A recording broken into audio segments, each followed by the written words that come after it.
আজিৰ তাৰিখত মন্ত্ৰীসকলৰ ভূমিকা ক'ত আছে? আজিৰ তাৰিখতো মন্ত্ৰী এজনহে, মুখ্যমন্ত্ৰী। সকলোৱে কামবোৰ তেওঁহে কৰে, প্ৰেছ কনফাৰেন্স তেওঁহে দিয়ে, তেওঁহে নিজে মিটিং ৰিভিউ লয়। তো মন্ত্ৰীসকলৰ কিবা দায়িত্ব আছে মই নাজানো।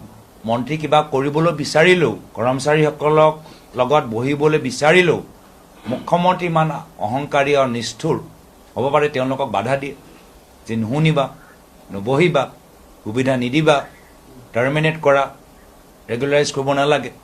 তো সেইকাৰণে মন্ত্ৰীৰ আজিৰ তাৰিখত কিবা ভূমিকা আছে মই নাভাবোঁ। সম্পূৰ্ণভাৱে মুখ্যমন্ত্ৰী এই ক্ষেত্ৰত তেওঁ যি ধৰণৰ কথা, যি ধৰণৰ ভাবুকি বিভিন্ন সময়ত চৰকাৰী বিষয়াসকলক দিয়ে, ভাবুকি দিয়ে। কোনটো প্ৰদেশত আপুনি এগৰাকী প্ৰদেশৰ মুখ্যমন্ত্ৰী চৰকাৰী বিষয়াসকলক ভাবুকি দিয়া আপোনালোকে দেখা পাইছে? ভাবুকি দিয়ে। আৰু মাত্ৰ চৰকাৰী বিষয়াসকলক নহয়, শিক্ষকসকলক দিছে, ডিচিসকলক দিছে, ছিনিয়ৰ পুলিচ আৰক্ষী বিষয়াসকলক দিছে। তেওঁ গোটেই অসমৰ আমাৰ প্ৰশাসনিক ষ্ট্ৰাকচাৰটো নিজৰ প্ৰাইভেট প্ৰপাৰ্টি ভাবে, গোটেই চৰকাৰটো নিজৰ ব্যক্তিগত সম্পত্তিৰ দৰে ব্যৱহাৰ কৰে। তো সেইকাৰণে এই অহংকাৰ মানুহে আৰু বেছি দিন সহ্য নকৰে। আজিৰ তাৰিখত মন্ত্ৰীসকলৰ ভূমিকা ক'ত আছে?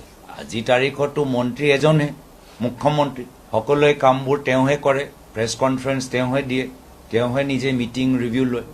তো মন্ত্ৰীসকলৰ কিবা দায়িত্ব আছে মই নাজানো।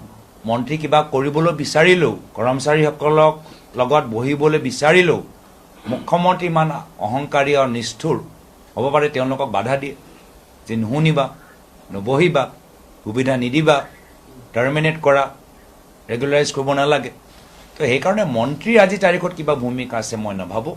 সম্পূৰ্ণভাৱে মুখ্যমন্ত্ৰী এই ক্ষেত্ৰত তেওঁ যি ধৰণৰ কথা, যি ধৰণৰ ভাবুকি বিভিন্ন সময়ত চৰকাৰী বিষয়াসকলক দিয়ে, ভাবুকি দিয়ে।